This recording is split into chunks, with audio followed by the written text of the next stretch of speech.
سردار جبلہ نے رغال بن زواب، غنم بن سلول اور ظہیر بن جزا کو عریسہ کے ہمراہ بھیجا تھا۔ وہ عریسہ کے گھڑ سواری نہ جاننے کی وجہ سے وہاں تک اونٹوں پر پہنچے تھے۔ راستے میں انہیں بنو جساسہ کی تباہی کی خبر معلوم ہو گئی تھی، لیکن رغال بن زواب نے اسے واپس لے جانے کی ضرورت محسوس نہیں کی تھی۔ ظہیر بن جزا کی ہدی خوانی سے اونٹ بہت تیز رفتاری سے فاصلہ طے کر رہے تھے۔ عرب اونٹوں پر سفر کرتے وقت خوش الحانی سے اشعار پڑھتے تھے، جن کو سن کر اونٹ وجد میں آ جاتے اور پوری قوت سے دوڑنا شروع کر دیتے تھے۔ اسی کو ہدی خوانی کہتے ہیں۔ بنو جساسہ کے آثار نظر آتے ہی رغال بن زوابی سے مخاطب ہوا، عریسہ بنت منظر، اپنا خیال رکھنا، آج سے تم بنو نصر کی ذمہ داری نہیں رہی۔ وہ رغال کی بات کا جواب دیے بغیر اجڑے پجڑے قبیلے کو دیکھنے لگی۔ 17 سال بعد وہ اپنے قبیلے میں لوٹی تھی۔ رغال اپنے ساتھیوں کو اشارہ کرتے ہوئے واپس مڑ گیا۔ وہ اونٹ کی پشت پر بیٹھی جلے ہوئے مکانات کا نظارہ کرتی رہی۔ اسے امید نہیں تھی کہ کوئی وہاں زندہ بچا ہوگا، مگر ایک دو گھروں سے اٹھتی دھوئیں کی لکیر ظاہر کر رہی تھی کہ وہاں زندگی کے آثار موجود تھے۔ راستے میں آنے والے قبائل سے انہیں بنو جساسہ کی تباہی کے بارے میں کافی کچھ پتا چلا تھا۔ یشکر نامی فارسی جوان کا ذکر سن کر اس کے دماغ میں برسوں پہلے سردار شریک بن سمامہ کے ساتھ گفتگو تازہ ہو گئی تھی۔ اس نے کہا تھا، اگر سردار کی اجازت ہو تو ننھا سردار میرے رکھے ہوئے نام سے پکارا جائے۔ شریک نے نفی میں سر ہلاتے ہوئے کہا تھا، یہ ولی عہد ہے اور قبیلے کی رسم کے مطابق ولی عہد کا نام سارے بھائیوں نے مل کر طے کرنا ہوتا ہے۔ چند لمحوں بعد اس نے پوچھا تھا، سردار، جب تک چھوٹے سردار کا نام نہیں رکھا جاتا میں اسے یشکر کہہ سکتی ہوں؟ شریک نے پسندیدگی کے انداز میں سر ہلایا، سرداروں والا نام ہے، اگر میری مرضی کا عمل دخل رہا تو بھائیوں کو یہی نام رکھنے کا مشورہ دوں گا۔ اور پھر یشکر کو اس کے خریدار کے حوالے کرتے ہوئے اس نے یہی کہا تھا، معزز سردار، اس کا نام یشکر ہے، اور اب بنو جساسہ کی تباہی کے ضمن میں یشکر نام کے فارسی غلام کا ذکر سنتے ہی اس کے دل میں سردار زادہ یشکر کی یاد تازہ ہو گئی تھی، وہ بچہ جسے زندہ رکھنے کے لیے عریسہ لڑکی سے عورت بنی تھی۔ البتہ رغال وغیرہ کے سامنے اس نے اپنے خیالات کا اظہار نہیں کیا تھا۔ ان کے رخصت ہونے کے بعد وہ دوبارہ اس کے دماغ میں یشکر کے بارے سابقہ یا تازہ ہوئی اور وہ سر جھٹکتے ہوئے اس مکان کی طرف بڑھ گئی جہاں سے دھواں اٹھ رہا تھا۔ آگ کی وجہ سے زیادہ تر مکانات کی چھتیں وغیرہ جل گئی تھی، اور جن مکانوں کی دیواروں میں لکڑی اور سرکنڈوں اور کھجور کے پتوں وغیرہ کا استعمال ہوا تھا وہ مکمل جل گئے تھے۔ اس کے باوجود بنو جساسہ کی گلیوں کی حیت میں کوئی خاص فرق نہیں پڑا تھا۔ اس گاؤں میں کھیل کود کر وہ جوان ہوئی تھی، وہاں کی ایک ایک گلی کوچے اور در و دیوار سے واقف تھی۔ بلا شک و شبہ 17 سال کافی طویل عرصہ تھا، لیکن یہ اتنا طویل بھی نہیں تھا کہ بنو جساسہ کی ساری آبادی جدید ہو گئی ہو۔ کچھ مکانات کے اضافے اور پہلے سے بنے ہوئے کچھ مکانات میں چند ایک تبدیلیوں کے علاوہ کوئی زیادہ فرق نہیں پڑا تھا۔ البتہ وہاں ہوئی آتش زدگی نے قبیلے کو اجاڑ دیا تھا۔ اس کے باوجود دھواں اٹھنے کا ماخذ حویلی کو وہ پہچان گئی تھی۔ وہ بنو جساسہ کے سب سے عمر رسیدہ شخص سامت بن منبع کی حویلی تھی۔ حویلی کا دروازہ کھلا تھا۔ وہ بمشکل اونٹ کو بٹھا پائی تھی کہ حویلی کے دروازے پر حکیم کنب بن عبد شمس نمودار ہوا۔ جب وہ قبیلے سے گئی تھی اس وقت اس کی داڑھی میں اکا دکا بال سفید تھے، لیکن اس وقت کنب کی داڑھی اور بال مکمل سفید نظر آ رہے تھے۔ اس نے آنکھیں سکوڑ کر عریسہ کو دیکھا۔ اگلے ہی لمحے اس کی بوڑھی آنکھوں میں شناسائی کی جھلک ابھری۔ اگر میری بوڑھی آنکھیں دھوکہ نہیں دے رہی تو یقیناً میں اپنے جگری یار منظر بن قارب کی بیٹی کو دیکھ رہا ہوں۔ عریسہ نے اس کے سامنے سر جھکاتے ہوئے گلوگیر لہجے میں کہا، چچا جان، آنکھیں بوڑھی سہی پر آپ کی عقل جوان ہے۔ کنب نے اس کے سر پر ہاتھ رکھا، اتنے سال بعد دیکھ کر یقین نہیں آ رہا کہ تم زندہ ہو۔ عزا کی قسم، سردار شریک بن سمامہ کے قافلے کے زخم ایک بار پھر تازہ ہو گئے ہیں۔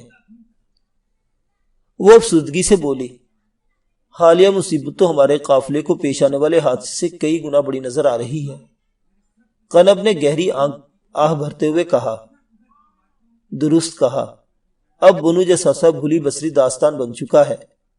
اس حادثے نے پڑوسی قبائل کو نئی تقویم مہیا کر دی ہے۔ عرب کے اندر باقاعدہ کوئی تقویم رائج نہیں تھی۔ لوگ کسی خاص واقعے، یا اہم واقعے کے حساب سے تاریخ کو یاد رکھا کرتے تھے، جیسے سد مارب کا ٹوٹنا، حبشہ و یمن کی لڑائی، واقعہ اصحاب الفیل، کعبہ کی اثر نو تعمیر وغیرہ۔ اور اس ضمن میں پورا عرب ایک ہی تقویم استعمال نہیں کرتا تھا، بلکہ ہر قبیلے کی اپنی اپنی تقویم بھی ہو سکتی تھی۔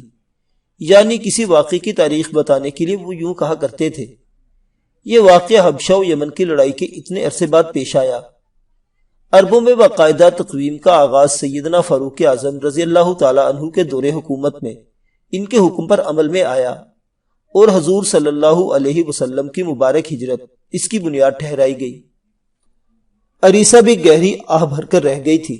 کنب نے اس کے اونٹ کی مہار پکڑی اور حویلی کے وسیع صحن میں داخل ہو گیا۔ اونٹ کو صحن میں گڑی اینٹھی سے باندھ کر وہ عریسہ کے ساتھ لیے اندرونی عمارت میں گھس گیا۔ تھوڑی دیر بعد وہ بنو جساسہ کے بچ جانے والے افراد سے مل رہی تھی۔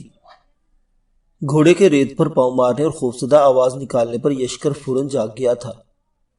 بادیہ کے سر کے نیچے رکھا بازو ایک جھٹکے سے کھینچتے ہوئے اس نے پاس رکھی سائیکہ اٹھا کر ایک جھٹکے سے بے نیام کر لی تھی۔ اس کے یوں اٹھنے پر بادیہ بھی ہڑبڑا کر اٹھ بیٹھی تھی۔ مطلب بالکل صاف تھا۔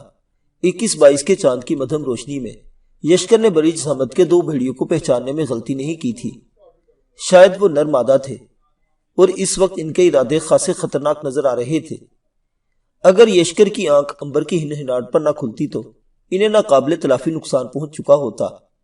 یشکر کو اٹھتے دیکھ کر ایک بھیڑیے نے دوڑتے ہوئے 3-4 قدم لیے اور زکند بھری، مگر اس کی بدقسمتی کے یشکر ہوشیار تھا۔ بھیڑیے کے قریب آنے سے پہلے وہ سائیکہ کو پوری قوت سے گھما چکا تھا۔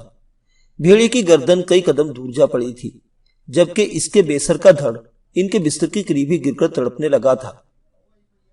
اپنے ساتھی کی حالت دیکھتے ہی دوسرا بھیڑیا بھیانک غراہٹ سے ان کی طرف بڑھا۔ بادیہ کانپ کر یشکر کے عقب میں جا دبکی تھی۔ یشکر سائیکہ کو سونتے خوابی نظروں سے بھیڑیے پر نظر رکھے ہوئے تھا۔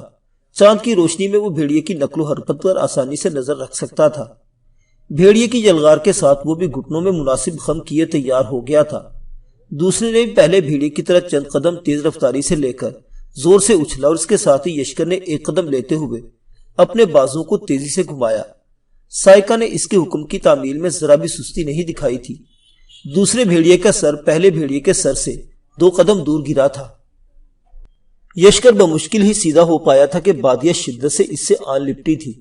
اس کا جسم خساں رسیدہ پتے کی طرح کانپ رہا تھا۔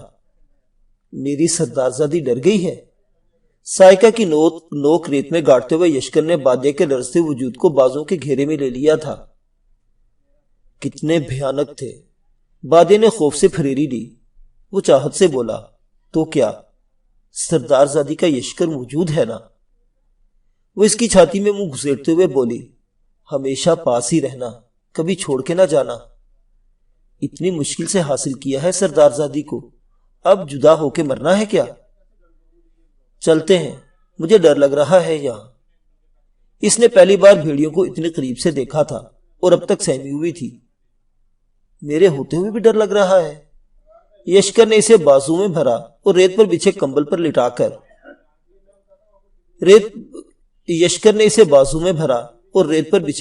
لا کر لٹا دیا۔ رات کے آخری پہر اچھی خاصی خنکی ہو گئی تھی۔ آپ کے ہوتے ہوئے مجھے دنیا کی کوئی طاقت نقصان نہیں پہنچا سکتی۔ اس کا سر زانو پر رکھ کر یشکر گپ شپ کرنے لگا۔ یشکر کے ساتھ وہ راز و نیاز کے وقت یوں ہی لیٹنا پسند کرتی تھی۔ طلوع آفتاب تک وہ وہیں بیٹھے رہے۔ اس کے بعد توشہ دان سے اونٹ کا بھنا ہوا گوشت نکال کر انہوں نے پیٹ بھرا اور آگے جانے کے لیے تیار ہو گئے۔ یشکر نے دونوں گھوڑوں کو تیار کیا۔ بادیہ کو امبر پر سوار کرا کے وہ خود سفید گھوڑے پر سوار ہو گیا۔ سورج کی مدد سے جانے کی سمت کا تعین کر کے وہ درمیانی رفتار سے گھوڑے دوڑاتے ہوئے آگے بڑھ گئے۔ بادیہ نے پوچھا، فارس پہنچنے تک کتنی مزید راتیں صحرا میں گزارنا پڑے گی؟ یشکر ہنسا، میرا خیال ہے سردارزادی صحرا سے تنگ پڑ گئی ہے۔ نہیں، بادیہ نے نفی میں سر ہلایا، اگر آپ کا ساتھ میسر رہے تو میں ساری زندگی اس سفر سے لطف اندوز ہونے کے لیے تیار ہوں۔ مذاق کر رہا تھا۔ اس کی وارفتگی دیکھتے ہوئے یشکر کا دل خوشی سے بھر گیا۔ سچ تو یہ ہے کہ میں صرف آپ کی خوشی کے لیے فارس جانے پر رضامند ہوئی ہوں، ورنہ مجھے یہاں چھپر نما جھونپڑی میں رہنا فارس کے پرتعیش محلات سے زیادہ پسندیدہ اور عزیز ہے۔ میں بھی اپنی سردار زادی کو کسی ممکنہ نقصان سے پہنچانے کے لیے فارس لے جا رہا ہوں، ورنہ سردار زادی کی خوشی اور سکون سے بڑھ کر میرے لیے کوئی بات اہمیت نہیں رکھتی۔ یشکر ایک دم سنجیدہ ہو گیا تھا۔ وہ حسرت سے بولی، وہاں تھوڑا وقت گزار کر بنو جساسہ میں اپنے بھائیوں کو ملنے ضرور آؤں گی۔ یشکر محبت پاش لہجے میں بولا، بگھی میں بٹھا کر اپنی سردار زادی کو لاؤں گا۔ ایک بات مانیں گے، کتنی بار کہا ہے کہ حکم دیا کرو، مجھے بادیا کہا کرو نا۔ وہ ملتجی ہوئی۔ سردار زادی کہلوانا برا لگتا ہے؟ بہت اچھا لگتا ہے، لیکن اس سے آپ کی تحقیر کا پہلو نکلتا ہے، یوں جیسے کوئی ادنا شخص مجھ سے مخاطب ہو۔ وہ مسکرایا۔ یشکر اپنی سردار زادی کا غلام ہے۔ وہ ہٹ دھرمی سے بولی، ٹھیک ہے، آج کے بعد میں بھی آپ کو آقا کہوں گی، کیونکہ میں بھی تو آپ کی باندی ہوں۔ یشکر مصر ہوا، سردار زادی تو تم سچ میں ہو، اور مجھے بھی ایسا کہنا اچھا لگتا ہے، اور اس سے میری تحقیر کا پہلو کہاں سے نکل آیا؟ بھول گئی قبیلے کے سارے معززین تمہیں سردار زادی کہا کرتے تھے۔ بادیہ نے اسے تیکھی نظروں سے گھورا، اور پھر اس کے ہونٹوں پر دل آویز مسکراہٹ نمودار ہوئی۔ جانتی تھی باتوں میں نہیں ہارو گے۔ یشکر بھی کہکا لگا کر ہنس پڑا۔ وہ ایک بڑے ٹیلے کی بلندی پر پہنچے۔ سامنے پانی کی گزرگاہ نظر آ رہی تھی، جس کا رخ مغرب سے مشرق کی جانب تھا۔ یشکر نے اطمینان بھرا سانس لیا اور گھوڑوں کا رخ نشیب کی طرف کر دیا۔ اس کے تئیں آگے کا سفر نسبتاً آسان ثابت ہونے والا تھا، کیونکہ وادی میں پانی کی حصول کے ساتھ دھوپ سے بچنے کے لیے سایہ دار درخت بھی کثرت سے مل جایا کرتے تھے۔ نشیب سے اتر کر وہ وادی کے کنارے کنارے آگے بڑھنے لگے۔ دھوپ کی شدت میں تیزی آ گئی تھی۔ یشکر کی نظریں کسی مناسب مقام کی تلاش میں سرگردہ تھی۔ وادی کا موڑ مڑتے ہی اسے درختوں کے جھنڈ میں لگا ایک خیمہ نظر آیا۔ بادی نے بھی وہ دیکھ لیا تھا۔ اس کے منہ سے اطمینان بھرا سانس خارج ہوا تھا۔ یشکر نے کہا، آفتاب کی تمازت کو بے اثر کرنے کے لیے اس سے بہتر مقام نہیں مل سکتا۔ بادی نے اس بات میں سر ہلاتے ہوئے حسرت بھرے لہجے میں کہا، جی چاہتا ہے کہ وادی کے کنارے ایسے ہی خیمہ لگا کر ہمیشہ کے لیے وہی بسیرا کر لیں، بس میں اور آپ اور ہمارے شرارتیں کرتے بچے۔ سردار زادی، اس دنیا میں امن کا قیام بھی جنگ کی مرہون منت ہوتا ہے۔ کمزور و طاقتور کی تقسیم، امارت و ملسفی کا فرق، اختیار و مجبوری کا اختلاف، محبت و نفرت کا احساس، یہ تمام عوامل مل کر امن کی راہ کے سب سے بڑے روڑے ہیں۔ اگر کسی نے سکون سے رہنا ہے تو اسے ثابت کرنا پڑتا ہے کہ وہ اینٹ کا جواب پتھر سے دے سکتا ہے۔ وہ مایوسی سے بولی، میں نے تمنا ہی ظاہر کی ہے، آپ کو یہاں رہنے پر مجبور تو نہیں کیا۔ اپنی سردار زادی کی ہر خواہش میرے لیے حکم کا درجہ رکھتی ہے، اور اگر یقین ہو کہ میں جان قربان کر کے سردار زادی کی خواہش پوری کر سکتا ہوں تو مجھے جان دینے میں بھی جھجک نہیں تھی۔ بادیہ نے اسے محبت پاش نظروں سے گھورا، مجھے موت نہیں، آپ کی زندگی کی ضرورت ہے۔ یشکر خوش دلی سے مسکرا دیا تھا۔ وہ وادی کے کنارے بنے خیمے کے قریب پہنچ گئے تھے۔ درمیانی عمر کا مضبوط جثے والا آدمی بیری کے سائے میں بیٹھا کھجور کے پتوں سے چٹائی بن رہا تھا۔ خیمے کے گرد کنات خیمے کے وہاں مستقل لگا ہونے کا اعلان کر رہی تھی۔ خیمے کے آگے ایک درختوں کا جھنڈ تھا، جہاں دو اونٹنیاں بدی نظر آ رہی تھی۔ ان کے ساتھ اونٹ کا چھوٹا بچہ دائیں بائیں دوڑتے ہوئے اٹکیلیاں کر رہا تھا۔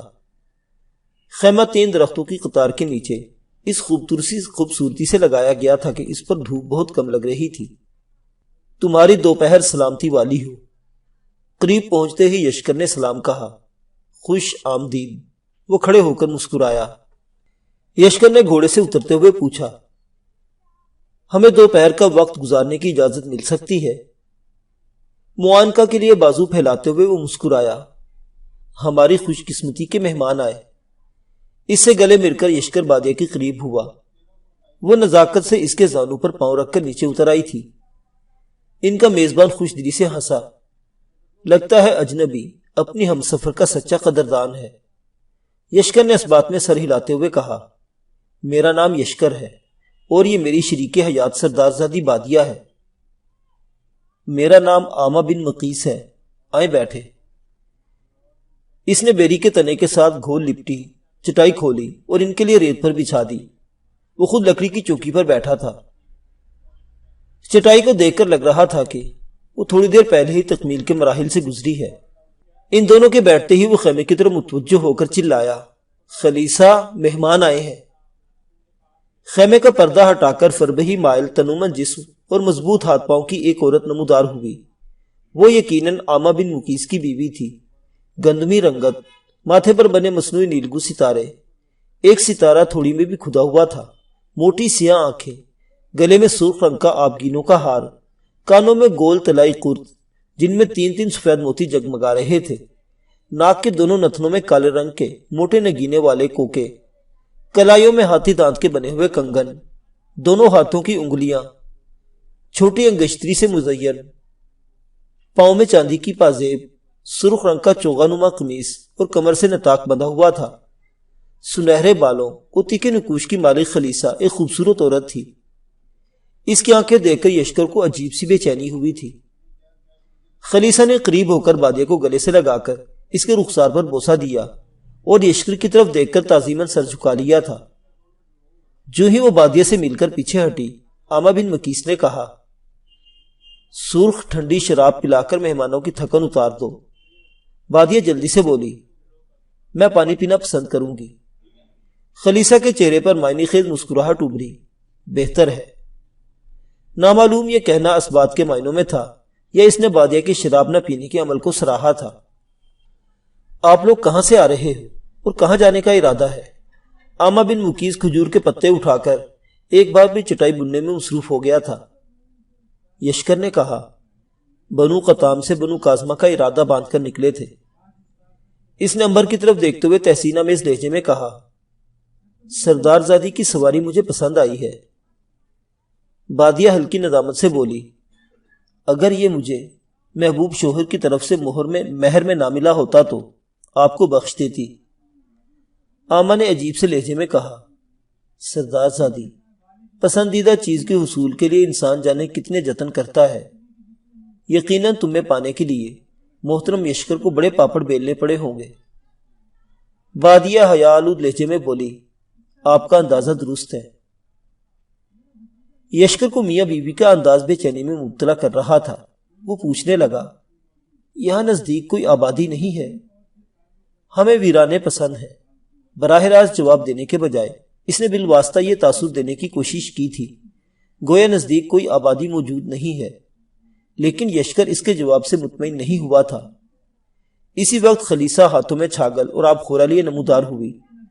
چھاگل سے آب خورا بھر کر اس نے یشکر کے سامنے رکھا اور بادیہ کو مخاطب ہوئی، میں آپ کے لیے پانی ملا پتلا دودھ لاتی ہوں۔ بادیہ نے خوش دلی سے مسکراتے ہوئے اس بات میں سر ہلا دیا۔ یشکر نے آب خورا اٹھا کر ہونٹوں سے لگایا۔ ایک گھونٹ لیتے ہی وہ آب خورا واپس رکھتے ہوئے خلیصہ کی جانب متوجہ ہوا، جو بڑے غور سے اس کی جانب دیکھ رہی تھی۔ اس کا ذائقہ کچھ عجیب سا ہے، یہ کہتے ہوئے اسے اپنے رگو پے میں عجیب سی سنسناہٹ ہوتی ہوئی محسوس ہو رہی تھی۔ بغیر کسی دقت کے اسے معلوم ہو گیا تھا کہ چھاگل کی شراب زہریلی تھی، اور عام نہیں، عرب کے زہریلے ترین سانپ افی کی زہر کی ملاوٹ اس میں کی گئی تھی۔ کسی بھی شخص کے لیے وہ ایک گھونٹ جان لیوا ثابت ہو سکتا تھا۔ سکندر کی ویت میں چونکہ اسے ہر قسم کی زہر کی پہچان ہو گئی تھی، اس لیے اسے پہچاننے میں ذرا بھی دشواری نہیں ہوئی تھی۔ خلیصہ معنی خیز انداز میں مسکرائی، آپ کا وہم ہے۔ چھوڑ دو خلیصہ، اگر محترم اجنبی نے ایک گھونٹ بھر لیا ہے تو کیوں بیچارے کو جھوٹی تسلی دے رہی ہو؟ چٹائی کو ایک جانب رکھ کر عامہ بن مقیس کھڑا ہو گیا تھا۔ یشکر بھی عامہ کو تیکھی نظروں سے گھورتے ہوئے کھڑا ہوا۔ اگلے ہی لمحے چھن کی آواز کے ساتھ سائقہ نے بے نیام ہو کر جھانکا تھا۔ عامہ بن مقیس نے کہا لگایا، محترم، تمہاری تنگو دو بیکار ہے۔ اس شراب کا ایک قطرہ بھی کسی کو ختم کرنے کے لیے کافی ہے۔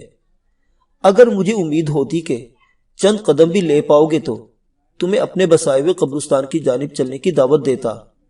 یقین کرو، بھاری لاش کو وہاں تک گھسیٹ کر لے جانا کافی جان جوکھوں کا کام ہے۔ یشکر نے پوچھا، تو تم مہمانوں کے ساتھ یہ برتاؤ کرتے ہو؟ یہ جاننا تمہارے کس کام کا؟ نہتہ ہونے کے باوجود عامہ کو یشکر کی تلوار سے ذرا بھی خوف نہیں آ رہا تھا۔ بادیہ کے لیے یہ صورتحال حیران کن ہونے کے ساتھ خوفزدہ کر دینے والی تھی۔ یہ جان کر کہ یشکر زہریلی شراب پی چکا تھا، وہ زر چہرے کے ساتھ اسے دیکھ رہی تھی۔ اس پر سرسری نگاہ ڈالتے ہوئے یشکر کو اس کی ناگفتبے حالت کا اندازہ ہو گیا تھا۔ پریشان نہ ہو سردار زادی، تمہارے یشکر پر کوئی زہر اثر نہیں کرتا۔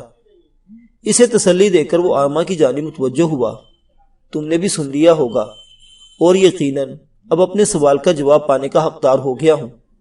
یہ کہتے اس نے تلوار کی نوک سے ٹوکا دیتے ہوئے حیران و پریشان کھڑی خلیصہ کو شوہر کے قریب ہونے کا اشارہ کیا، کیونکہ اس کے آما کی طرف متوجہ ہونے کا فائدہ اٹھا کر وہ بادیہ کو کوئی نقصان پہنچا سکتی تھی۔ آما کے چہرے پر پریشانی ابھری۔ وہ گڑبڑاتے ہوئے بولا، میں مذاق کر رہا تھا، شراب زہریلی نہیں ہے۔ اسے ایک گھونٹ لے کر تم میری غلط فہمی دور کر سکتے ہو۔ آب خورا اٹھا کر یشکر اس کی جانب بڑھا۔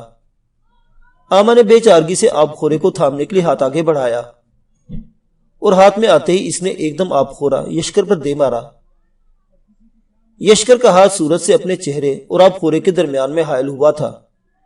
اسی وقت آما نے اس پر چھلانگ لگا دی تھی، لیکن بیوقوف نہیں جانتا تھا کہ اس کے سامنے یشکر کھڑا تھا۔ یشکر نے اپنی جگہ سے ہلے بغیر سائیکا کی نوک کو سیدھا کر دیا تھا۔ اپنی جھونک میں آگے آتے آما کی چھاتی کو چیرتے ہوئے سائیکا کی نوک اس کے کندھوں کے درمیان سے جا نکلی تھی۔ زوردار لات اس کے سینے میں رسید کرتے ہوئے یشکر نے سائیکا کو واپس کھینچ لیا تھا۔ آما نیچے گر کر تڑپنے لگا۔ یشکر خلیصہ کی جانب متوجہ ہوا۔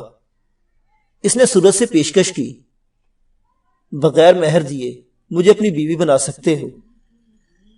اس کے دل کے چہرے پر دعوت امیز تبسم کھل رہا تھا۔ لگ ہی نہیں رہا تھا کہ اس کا شوہر سامنے پڑا ایڑیاں رگڑ رہا ہے۔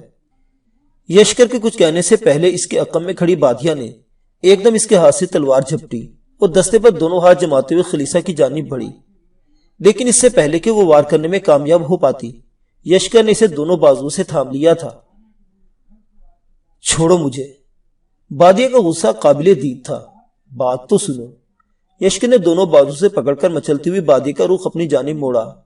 بادیہ تیش سے چلائی، یشکر، سردار زادی آپ کو حکم دے رہی ہے کہ اس عورت کی گردن اتار دو۔ اگر یہ حکم سردار زادی یشکر کو اس کی جان کے لیے بھی دے تو فروگزاشت نہیں ہوگی، لیکن ایک عرض تو سن لو۔ یشکر کا لہجہ لجاجت سے پر تھا، جبکہ خلیصہ کا چہرہ خوف سے زرد پڑ گیا تھا۔ مجھے کچھ نہیں سننا۔ نامعلوم بادیہ کس بات پر اتنی تپی ہوئی تھی۔ مجھے اس عورت سے صرف ایک سوال پوچھنے دو۔ اس کے بازو آزاد کرتے ہوئے یشکر نے دونوں ہاتھوں میں اس کا بہنا چہرہ تھام لیا تھا، جو غصے کی شدت سے لال ہو رہا تھا۔ گہرا سانس لیتے ہوئے بادیہ نے اپنے ابال کو لمحہ بھر کے لیے قابو کیا۔ اس کی خاموشی کو غنیمت سمجھتے ہوئے یشکر خلیصہ کی جانب متوجہ ہوا۔ کتنے بچے ہیں تمہارے؟ خلیصہ ہکلائی۔ بس ایک ہی ہے، 1.5 سال کا ہے، اب تک دودھ پی رہا ہے۔ یشکر نے بادیہ کو دیکھا۔ اس نے چہرہ نیچے جھکا لیا تھا۔ اس کی تھوڑی کو شہادت کی انگلی سے نرمی سے چھوتے ہوئے یشکر نے اس کا سر آہستہ سے اوپر کیا۔ اب حکم دہرائیں سردار زادی، قتل کر دوں؟ بادیہ کی آنکھوں میں ہلکی سی نمی نمودار ہوئی۔ سر کو دائیں بائیں جنبش دیتے ہوئے اس نے یشکر کے سینے پر سر رکھ دیا تھا۔ مجھے خیال نہیں آیا تھا، اس نے جیسے کراہتے ہوئے اعتراف کیا۔ کیا ہو گیا تھا میری سردار زادی کو؟ یشکر نے اس کے جسم کے گرد بازوں کا گھیرا تنگ کرتے ہوئے پوچھا۔ ڈر لگ گیا تھا کہ اس کی پیشکش مان لوں گا۔ نہیں، بادیہ نے سسکی بھری، اس بدبخت نے میرے یشکر کو زہر پلانا چاہا۔ یہ عورت ہے، وہ لازماً شوہر کے کہنے پر ایسا کرتی ہوگی۔ اگر اس کے برعکس بھی ہے تو اس کے بچے کا کوئی قصور نہیں۔ اس معصوم کے ساتھ اتنا ظلم مجھے گوارا نہیں تھا۔ آپ بہت اچھے ہیں، مجھے اتنے بڑے ظلم سے بچا لیا، ورنہ میں ساری زندگی کے پچھتاوے خریدنے پر تلی تھی۔ تھوڑا آرام کرو، میں تمہارے لیے اچھے مشروب کا بندوبست کرتا ہوں۔ یشکر نے جھک کر اسے دونوں بازو میں اٹھایا اور چٹائی پر لا کر بٹھا دیا۔ بادیہ کے چہرے پر اپنی خوش قسمتی کا غرور پھیل گیا تھا۔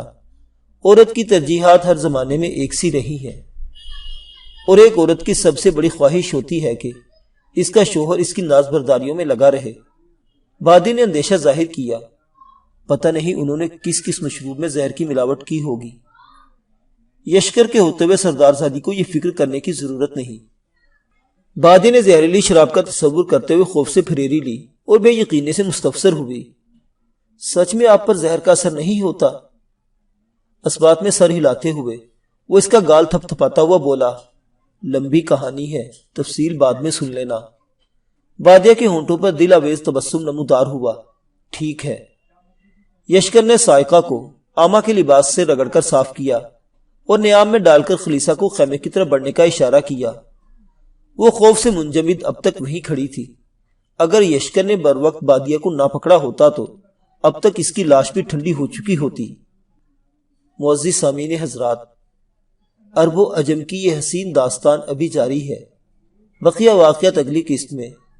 دیکھتے رہیے ناولستان، اسلامی اور تاریخی کہانیوں کا مرکز۔ اللہ حافظ۔